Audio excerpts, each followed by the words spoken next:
not a man. Y'all know this a man made out of words. You see this eye? That's perspicacity, awareness.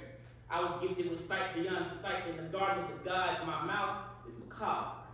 I hold the powers of your ecstasy and death underneath my tongue, and this heart is trepidation.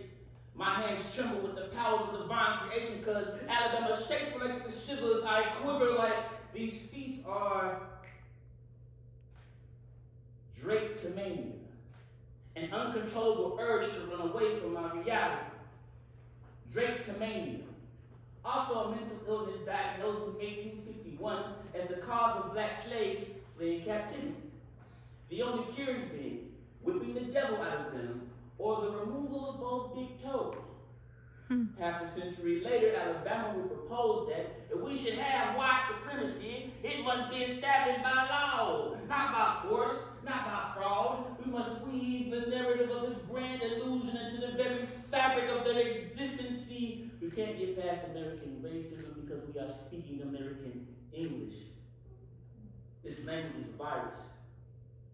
We, a diaspora, divided and vivisected by capitalism.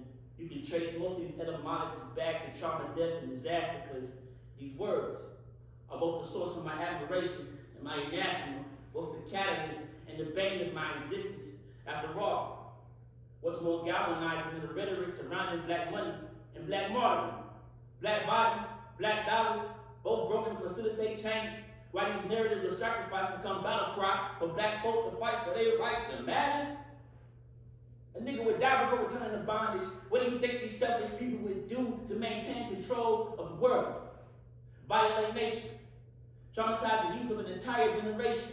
They distorted the image of God to make slaves of the masses and the rebel soul. Damn, this is not a place. This country is to me a sound. A leaning tower of Babel, a shrine of arrogance and pride, hubris invoking the wrath of the Most High. Our tongues twisted into communication became a myth, and freedom the greatest work of fiction because you was born free.